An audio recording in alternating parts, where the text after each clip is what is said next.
Bienvenue à tous dans cette nouvelle vidéo et on se retrouve pour la première analyse de ce 4 septembre 2022 sur les Pokémon de la 7e génération et nous sommes toujours sur les formes régionales des Pokémon d'Alola puisque nous avons déjà fini le Pokédex sur les Pokémon de la 7e génération et du coup on va partir tout de suite et il nous reste deux formes à faire de Pokémon.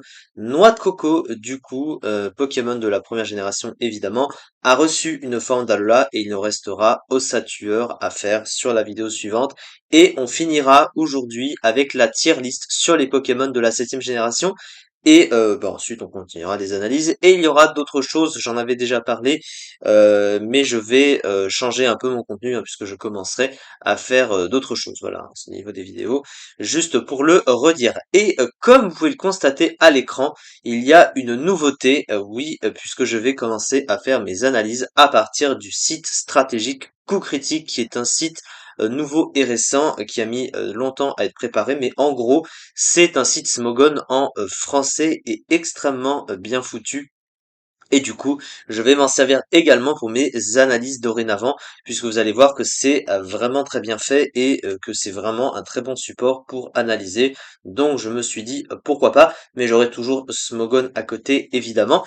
Et du coup, on va évidemment parler tout d'abord du Pokémon de base, mais ça vous l'auriez compris. Et ensuite, nous allons nous intéresser à la forme d'Alola pour voir en gros ce que ça apporte de différent. Est-ce que c'est bien? Est-ce que c'est moins bien? Bon, on verra ça évidemment en temps plus. Et on va du coup commencer tout de suite avec Noix de Coco de base. Alors, qu'est-ce que c'est Noix de Coco? Noix de Coco, c'est l'évolution de Noneuf, Noneuf, qui est ce Pokémon avec les œufs cassés, bien connu qui évolue avec une pierre plante, du coup, pour passer en noix de coco. Et si jamais vous mettez une pierre plante à un non-off à Alola, bah, il va évoluer du coup en noix de coco d'Alola, parce qu'en fait, la forme d'Alola est due au climat spécial d'Alola, en gros, hein, pour que les noix de coco aient leur vraie forme d'Alola, parce qu'en fait, la forme d'Alola, et en bas, en fait, c'est la vraie forme que devrait avoir noix de coco, mais comme à Kanto, il n'y a pas le même climat, bah en gros, il a cette autre forme. Alors, bon, Noix de Coco, c'est un Pokémon que j'ai jamais vraiment joué en fait, hein. C'est un Pokémon qui est, il est pas très beau en fait, hein. C'est plutôt au niveau du design qui m'a jamais donné tellement envie. Après, en stratégie, bah, il est pas vraiment bon non plus en fait, hein. C'est un Pokémon qui aujourd'hui est très bas dans les tiers, hein, quand même, hein, comparé à avant. Mais justement, ça va faire la comparaison, hein. Il faut noter que en ZU, il est 27e du ZU hein, avec 7,8%. Bon, il passe très bas classé en ZU, mais il est quand même ZU. Donc comparé à avant où il était très très fort, bah maintenant c'est une chute hein, littéralement pour ce Pokémon. Voilà, il a pas arrêté de descendre avec les générations quasiment. C'est un Pokémon qui est très bas. Mais on va essayer de comprendre un petit peu pourquoi ce Pokémon est comme ça. Mais ce qui va nous intéresser, évidemment, c'est la forme d'Alola ensuite. Alors, du coup, donc notre coco, qu'est-ce que c'est maintenant en stratégie? Donc on va revenir sur coup critique.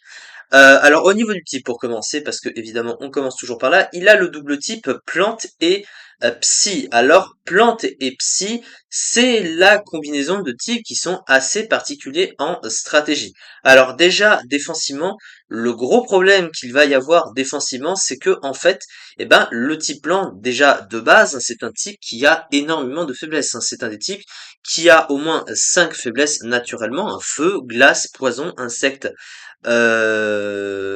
et vol, oui voilà, j'oubliais le type vol. Du coup ça fait beaucoup hein, pour un type, et en fait le problème du type C, bah, c'est que ça va pas retirer des faiblesses au type 1, ça va lui en rajouter.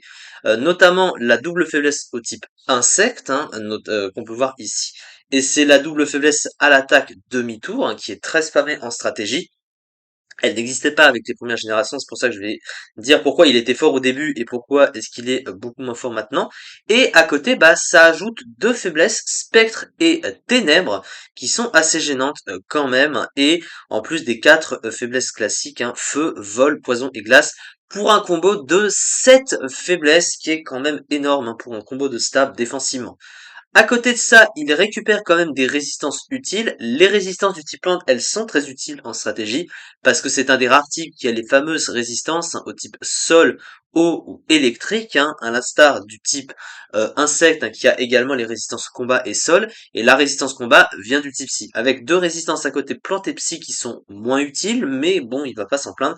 Donc il a des résistances utiles, mais beaucoup de faiblesses quand même à côté, donc défensivement c'est pas terrible. Offensivement, c'est pas nécessairement mieux non plus. Alors pourquoi? Parce que le type plante, bah c'est un des pires types offensifs du jeu. En fait, il est résisté par 7 types naturellement dans le jeu. Hein. Vous voyez, je sais pas si on ne l'a pas ici, hein, mais on va l'avoir ici. Donc voilà, c'est pour ça que je mets les deux. Vous voyez quand même, le type plante, il est résisté par 7 types. Alors même s'il est super efficace sur trois types forts, hein, le type sol, le type roche et le type eau, c'est bien d'être super efficace dessus, mais bon, 7 types quand même qui résistent à ton monotype, c'est beaucoup. Et le type si, bah en fait il apporte pas tant que ça en fait. Hein. Le type si n'a jamais été un excellent type offensif non plus. Il a juste un coverage neutre qui est assez correct, mais il est super efficace que sur deux types, donc bon. C'est pas énorme, hein, clairement, ça apporte pas énormément de choses comparé au reste, et surtout, le double stab est résisté par le meilleur type défensif du jeu, et j'ai nommé bien sûr le type acier, ce qui était moins gênant au début, parce que bah, déjà en première génération, c'est là où le Pokémon était un des plus forts, et il a fait partie du fameux Big Four, hein, c'est pour ça. Le Big Four, hein, qui étaient les quatre meilleurs Pokémon de la première génération, et il en faisait partie parce qu'il n'y avait ni le type acier, ni le type ténèbres, surtout le type acier, hein, qui résiste aux deux stabs comme je viens de le dire, et pas de type ténèbres, donc pas de faiblesse à sabotage, pas de faiblesse ténèbres de base. Sabotage est arrivé de toute façon après au niveau des utilisations, parce qu'au départ sabotage quand c'est arrivé, eh bien c'était moins fort, donc ça avait que 20 de puissance puis c'est passé à 65. Donc du coup c'était plus utile de le spam, l'utiliser après. Mais du coup, voilà. Hein. Donc le type plante psy offensivement, c'est pas incroyable, ça nécessite vraiment du coverage à côté pour combler un petit peu le manque offensif qu'il va y avoir. Donc disons que c'est pas deux types qui, combinés ensemble, s'apportent tant de choses, et surtout défensivement. Donc du coup, voilà, c'est quand même compliqué à ce niveau-là. Donc ensuite, qu'est-ce qu'on va avoir? On va parler du coup des talents du Pokémon, et le premier talent c'est donc chlorophylle. Alors chlorophylle, qu'est-ce que c'est? Eh bien sous le soleil ça double la vitesse du Pokémon. Et comme ce Pokémon, eh bien, il est très lent, hein, il a 55 de vitesse, on va le voir après, bah, il profite de chlorophylle, sauf que il dépend du climat, hein, pour pouvoir être utilisé. Sans soleil, c'est un climat, enfin un talent qui ne fonctionne pas. Le problème du soleil, c'est que ça nerf entre guillemets les Pokémon de type plante comme lui, parce qu'ils ont déjà une faiblesse feu, donc ça fait une double faiblesse artificielle au feu, ce qui n'est pas le cas des Team Rain, parce que les Pokémon qui vont poser la pluie se rajoute une double résistance eau et ne se rajoute pas une faiblesse feu. Et en plus, ça baisse la puissance des attaques de type feu. Donc il y a vraiment une mauvaise contrepartie à ce niveau-là. Donc voilà, chlorophylle, ça reste bon quand même parce que ça lui permet de pallier à sa mauvaise vitesse et de pouvoir exploiter le reste de ses rôles globalement, notamment offensifs, pour éviter, voilà, pour avoir un peu plus d'utilité. Mais bon, et donc aussi la particularité, c'est que au niveau du Mouful, eh bien, il y a des choses qui de base sont utilisées sous le soleil, notamment la balle météo qui fait un pseudo coverage feu pour passer justement les Pokémon de type acier. Malheureusement, il n'a pas la balle météo. Donc du coup, bah, il va y avoir d'autres utilisateurs de chlorophylle meilleurs que lui. On pense évidemment à Florizard ou Ampliflore plus haut dans les tiers. Donc voilà. Et d'ailleurs, vous voyez que le pourcentage à côté, en fait, c'est le pourcentage d'utilisation du talent. Ça veut dire que bah, des deux, c'est son autre talent qui est utilisé, enfin, qui est plus utilisé, un 70% contre 29. Et l'autre talent, c'est récolte. Alors, récolte, du coup, si le dernier objet utilisé donc, par ce Pokémon est une baie, il a 50% de chance qu'elle soit restaurée à la fin de chaque tour. Et si Zenith est actif, il la récupère à la fin de chaque tour. Bon, c'est pas un talent excellent, mais face à certains sets, ça peut être utile, mais des sets de base, les sets de base sont assez rares, hein. C'est vraiment sur des trucs très spécifiques en stratégie. Vous voyez que même dans les sets qui sont ici, hein, il n'y a pas de set de baie. Alors je ne sais pas si là ils en proposent, parce que du coup ils proposent parfois des sets. Vous voyez, le seul set qui est proposé en ZU, c'est un set lunettes choix. Il n'y a pas de set de baie de proposé, et puis même en plus, hein, vous voyez que c'est chlorophylle, hein, qui est utilisé en talent. Mais du coup, bah là, visiblement, bah c'est quand même, on va dire que sur stratégie, c'est quand même récolte qui est plus utilisée. Donc c'est assez étonnant au final, parce que les sets de baisse sont vraiment beaucoup plus rares.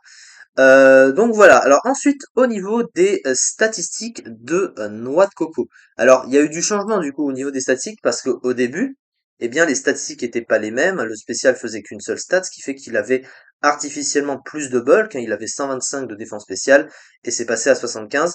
Mais dans l'ensemble, bah, il a pas des stats exceptionnelles.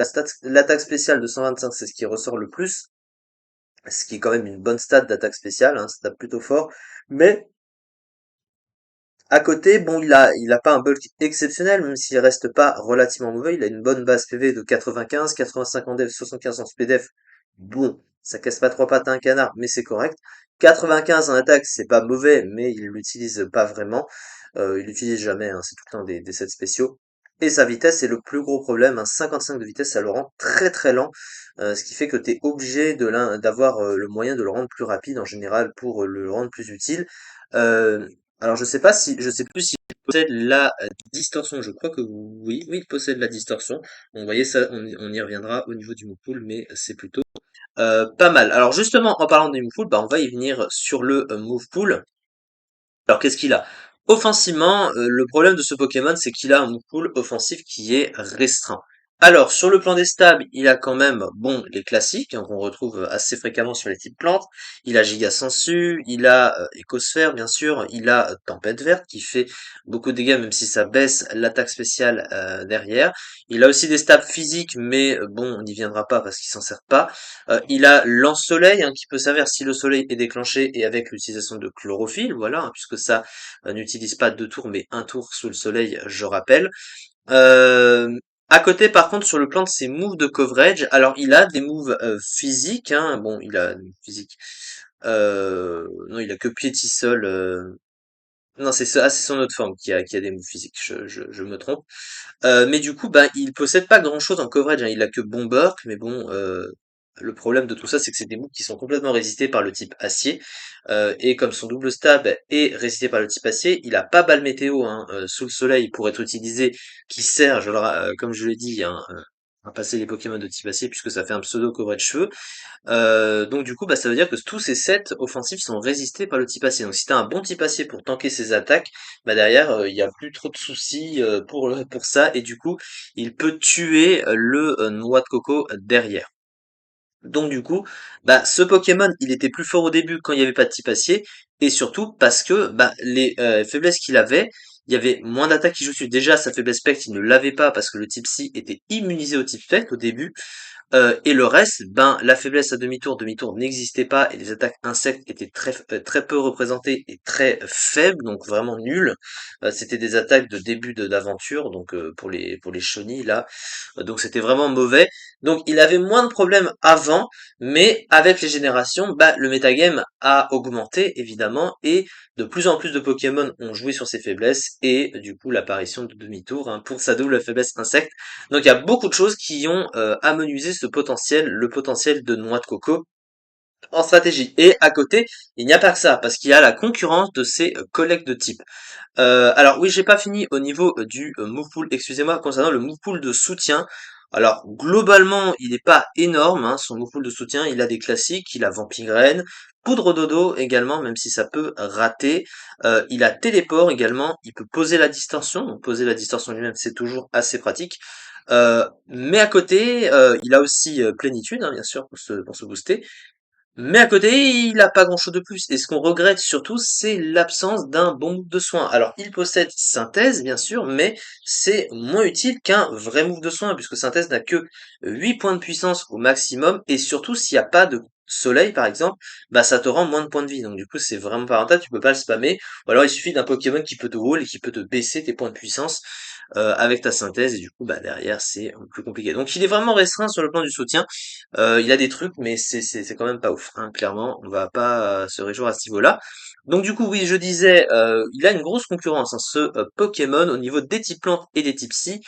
Les types plantes, déjà, dans les soutiens, se comptent à la pelle, hein. Des types plantes, il y en a beaucoup, parce que c'est pas un bon type, hein, et la globalité des moyens types plantes ou des mauvais types plantes sont très bas dans les tiers, et du coup, il est comparé à ça. Les types 6, c'est exactement la même chose, parce qu'il y a des types 6 qui sont meilleurs, hein, que lui, donc tu vas souvent aller chercher un Pokémon de type 6 meilleur, ou un Pokémon de type plante meilleur, et du même double type, eh bien, on peut connaître évidemment ce cher Celebi, hein, qui est quand même descendu aussi, dans les tiers, mais il est évidemment meilleur, je pense. Il n'y a pas besoin de préciser pourquoi, pour ceux qui connaissent évidemment ce cher fabuleux. Du coup, pour ça, donc voyez, donc maintenant qu'on est sur Coup Critique, regardez un petit peu ce qui est conseillé. Donc principalement, le set majoritaire, c'est un set de lunettes choix, hein, un très offensif, hein, pour vraiment lui faire le maximum de dégâts, qui peut du coup servir à pallier, hein, sa très mauvaise vitesse, voilà, de spammer avec de gros stabs. On a Psycho pour taper sur le spécial, et Shock Psy, c'est un move spécial de type Psy, mais qui tape sur la défense physique, hein, du Pokémon adverse, et Giga Sensu stabé qui peut rendre des points de vie en attaquant, et Tempête Verte pour faire plus de dégâts. Donc quand même, il est très prévisible quand même, parce qu'il y a vraiment pas beaucoup de sets très variés qu'on peut faire avec lui. Et du coup, au niveau des moves, hein, qui sont les plus utilisés pour lui, bah, même la distorsion, elle n'est pas énormément utilisée dans ces sets, hein, 11% pour la distorsion, parce que les teams distorsion, elles sont très spécifiques, c'est un archétype de team à part. Et à côté, ben, on retrouve évidemment Psycho. Il y a Repos qui est utilisé parce que c'est son seul soin, mais bon, on sait que c'est pas un bon move de soin puisque ça force le Pokémon à dormir. Donc il n'y a pas énormément de moves, hein, même ces rares moves de Kovacs sont peu utilisés. Bomber est utilisé qu'à 10% dans ces sets. Donc voilà, c'est pas énorme ce qu'il possède, ce cher Pokémon, et du coup c'est pour ça qu'il est très facilement descendu. Et aussi au niveau des sets, alors il y a des baies, hein, forcément. Donc la péprine, hein, puisque du coup il a le fameux talent récolte, voilà, qui soigne tous les problèmes de statut. Il y a également la baie citrus, voilà, hein, qui rend la moitié des points de vie, donc par rapport à récolte toujours. Et de toute façon, dans le set qui est suggéré ici, hein, puisque c'est un set recommandé en stratégie, ben, c'est pas utilisé avec CB. Après, après, le reste, hein, est visiblement utilisé. C'est assez étonnant parce que les lunettes choix ici sont marquées à 6,7%. Ah, mais je suis pas dans le bon truc. Voilà, ça s'explique pourquoi. Ah oui, voilà, on a dû... Ah, ça en paye, vu que c'est utilisé différemment. Mais ici, bah, de toute façon, le seul set, là, est en 0 use, hein. Et donc, du coup, bah, c'est du lunettes choix. 89% pour les lunettes choix, quand même, ouais. On est d'accord. Du coup, c'est ça. Alors, on enchaîne du coup avec l'autre forme, hein, de Noix de Coco, qui est la forme d'Alola. Et il y a des petits changements. Déjà, au niveau du type, il passe du type plante psy au type plante dragon. Alors, le type plante dragon, contrairement au type plante psy, il est un petit peu mieux, mais c'est pas non plus un type qui est exceptionnel. Alors pourquoi c'est pas exceptionnel? Alors défensivement, quand même, l'avantage c'est que bah, le type dragon, lui, il a de bonnes résistances, mais en fait, pour aller avec un type plante qui a déjà des résistances similaires, en fait, c'est pas vraiment utile. Le type dragon, il a déjà des résistances eau et électrique. Donc du coup, bah, le Team Dragon aussi, donc ça fait des doubles résistances, mais du coup le type plante est déjà un check assez type, donc c'est pas ouf. La double résistance plante, c'est pas ouf non plus. La résistance sol, bah, elle y était déjà pour le type plante, donc ça rajoute pas plus. Et au niveau des faiblesses, ben il y a juste une faiblesse de moins, mais il y a quand même des faiblesses qui sont très gênantes, hein. Déjà la faiblesse fée, il ne l'avait pas de base, c'est très gênant. La faiblesse vol, bon c'est très gênant, il l'avait déjà. La faiblesse insecte, la faiblesse dragon, la double faiblesse à la glace aussi, hein, très pénalisante. Et bon, la faiblesse poison est peut-être moins gênante, mais ah, ça fait quand même un bon combo de faiblesses, hein, donc il faut pas non plus, voilà, faut quand même le prendre en compte, hein, que ça fait beaucoup de faiblesses. Et offensivement, bah en fait, le type dragon, offensivement, il apporte pas vraiment, si ce n'est un bon coverage neutre, parce que bah, le type dragon n'est super efficace que sur lui-même, hein, il n'est pas super efficace sur d'autres types, alors que le type plante est un mauvais type offensif, donc tu préfères avoir un autre type à côté qui soit plus intéressant offensivement pour justement pallier au type lente qui est lui un mauvais type offensif. Donc vous voyez qu'il y a ce contraste. Il y a ce contraste à ce niveau-là, donc du coup, bon, hein, faut quand même voir que c'est compliqué. Alors ensuite, au niveau du reste, alors au niveau des talents, alors il a plus chlorophylle, mais il gagne fouille. Alors fouille, lorsqu'il arrive sur le terrain, ce Pokémon identifie les objets détenus par tous les Pokémon adverses, donc ça c'est vraiment pas ouf comme talent. Il aurait préféré garder chlorophylle, surtout qu'en plus ils ont baissé hein, la vitesse du Pokémon. Il est passé à 45 de vitesse, et ils l'ont rendu encore plus lent, donc du coup bon, c'est un petit peu dommage, surtout qu'avec le type dragon, il perd sa faiblesse feu, donc quelque part, ça lui donnerait une simple faiblesse feu quand même avec le soleil, mais ce serait moins pire. Bon, ça aurait rendu ça plus intéressant. Son autre talent, bah, c'est toujours récolte, hein, ça n'a pas changé, donc voilà, hein. Alors du coup, bah, vu qu'il n'y a plus chlorophylle, hein, ça va être récolte qui va être plus utilisée, comme on peut le constater ici. Au niveau des stats, alors du coup, bah en fait, ils ont pris 10 points de vitesse justement pour le rendre plus lent, et ils ont augmenté l'attaque de 10 points hein, pour passer à 105 en attaque. Et c'est un peu du gâchis, hein, on va pas se mentir. Alors même s'il a reçu un des attaques physiques à côté, il a notamment accès à séisme hein, qu'on peut voir ici. Il a accès également à Dance Lame, hein, donc il peut se booster, mais c'est toujours l'attaque spéciale qui sera plus souvent utilisé globalement. Donc du coup, c'est un peu OSEF. Il obtient aussi l'accès à Lance-Flamme, hein, qu'on a vu passer, voilà, Lance-Flamme du coup, hein, ce qui est plutôt original, qu'il n'avait pas avant, et qu'il a fait un bon coverage pour passer les types aciers, et cumulé avec plénitude, cumulé avec sa meilleure attaque spéciale, du coup, c'est plus rentable. Donc au final, ils ont augmenté une stat dont il ne se sert pas du tout. Donc du coup, bon, c'est un peu gâchis, ils l'ont rendu plus lent pour augmenter une stat qui sert à rien. Donc c'est un petit peu dommage. Mais du coup voilà. Alors à côté, bah, au niveau de ces sets, du coup on utilise la baie citrus avec récolte, hein, et vous voyez le set qui est à côté. Avec la capacité de téléport, un téléport qui lui permet de pouvoir faire une sorte de pseudo pivot hein, sur le terrain. Voilà. Mais au niveau du reste des sets, au niveau de ses possibilités, bah, il reste quand même assez restreint. Ils n'ont pas vraiment changé, ils ont pas changé grand chose de plus à ce niveau-là. Donc bon, hein, c'est un petit peu dommage à ce niveau-là. Après, son type lui apporte quand même un tout petit peu plus de flexibilité, mais sans vraiment trop de plus. Alors du coup, ben, qu'est-ce que ça donne en stratégie? Bah, il a un rôle offensif un peu meilleur, donc du coup, il est plus haut dans les sets, forcément, dans les tiers que sa forme de base, mais il atteint que la 35e place du Never Use, donc 4,9%. Il a même été ban hein, du truc, puisque je crois qu'il est BL, ok. Il est PUBL, voilà, vous voyez qu'il a été banni du Never Use, hein, là, il était trop fort pour le PU, en fait, donc c'est pour ça il est remonté. Bah, il a été banni de tout ça, mais il est pas assez fort pour le Never du coup, donc c'est moins bon pour le Never donc en fait il est plutôt à la limite du PU, mais il est un peu meilleur du coup que sa forme de base. Après, Noix de Coco est resté de base un très mauvais Pokémon, et Noix de Coco d'Alola est pas nettement mieux, donc c'est voilà, c'est pas vraiment grandiose, clairement. On aurait pu s'attendre à beaucoup mieux de la part d'une nouvelle forme régionale, on est d'accord à ce niveau-là. Et du coup, bien voilà, on a globalement fait le tour de cette forme. Il nous reste encore une dernière forme régionale et qui sera la dernière analyse du Pokédex de la 7e génération. Et ensuite, on fera la tier list sur les Pokémon de la 7G, hein, forcément. Voilà, en tout cas, c'est ça pour cette fameuse vidéo. Merci beaucoup de m'avoir suivi et on se dit eh bien très vite pour de prochaines vidéos.